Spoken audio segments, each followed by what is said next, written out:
नमस्कार दोस्तों, आप सभी का फिर से स्वागत है ज्ञान मंत्रा में। दोस्तों, आज का ये सवाल है कि हम गलतियां करने से कैसे बचें। दोस्तों, गलतियां करने से बचने के लिए हमें आज की कहानी सुनना बहुत ही ज़रूरी है। तो चलिए चलते हैं सीधा कहानी की ओर। एक राजा था। राजा भगवान में अटूट विश्वास रखने वाला था। राजा को किसी चीज़ की कोई कमी नहीं थी। राज्य के सारे लोग राजा से बेहद प्यार करते थे और उसका हर कहा किसी हुक्म की तरह मानते थे। फिर भी राजा जैसे जैसे बूढ़ा होता जा रहा था, वो दुखी रहने लगा था। राजा के दुख का कारण था उसे पुत्र का ना होना। हालांकि राजा की एक पुत्री थी जो बड़ी हो चुकी थी और उसके विवाह का विचार भी अब राजा करने लगा था।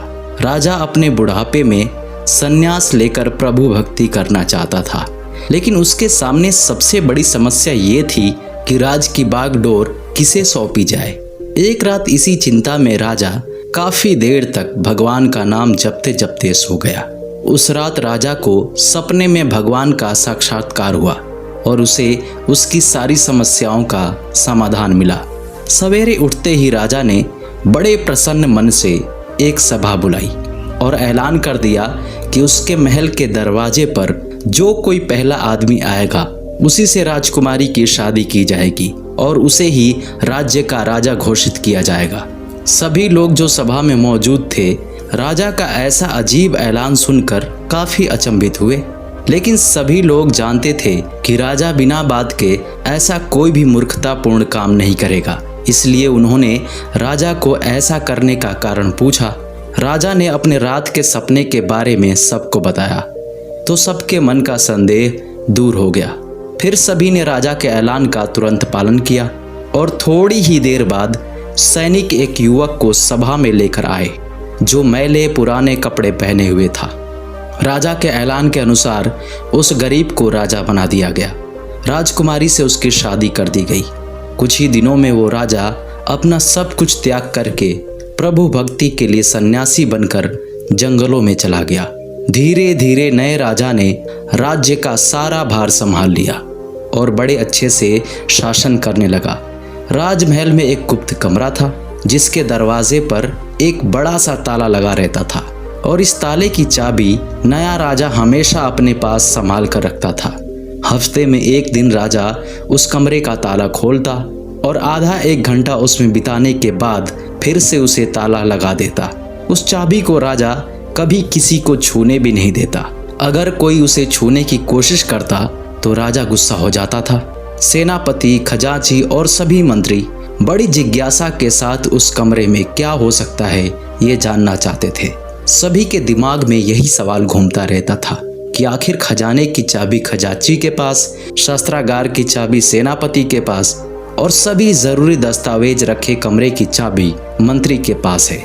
तो आखिरकार राजा उस गुप्त कमरे की चाबी अपने पास लिए क्यों फिरते हैं और आखिर उसमें क्या ऐसी कीमती चीज है जो राजा किसी को बताते नहीं।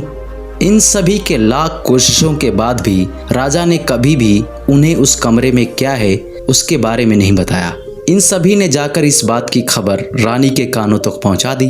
रानी को भी जिज्ञासा हुई कि ऐसी कौन सी रहस्यमय बात है जिसे राजा अपनी धर्म पत्नी से भी छुपा रहे हैं। रानी ने राजा से उस रहस्य को जानने के लिए हट पकड़ लिया। रानी ने खाना पीना सब त्याग दिया। आखिरकार स्त्री हट के आगे राजा को हार माननी पड़ी। राजा, रानी, मंत्री और सभी सभासदों को साथ में लेकर उस कमरे के पास पहुंचा और पहली बार सबके सामने उस कमरे को खोला।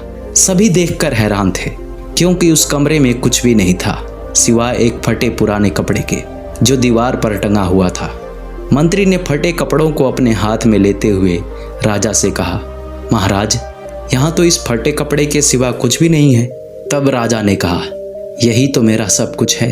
जब जब मुझे किसी वस्तु का घमंड होने लगता है या जब मैं अपने आप को दूसरों से उत्तम समझने लगता हूँ, तब तब मैं इस कमरे में आकर अपने इन फटे पुराने कपड़ों को देखता हूँ और मुझे याद आ जाता है कि जब मैं इस राज्य में आया था तब मेरे पास इनके अलावा कुछ भी नहीं था और मेरा सारा घमंड खत्म हो जाता है।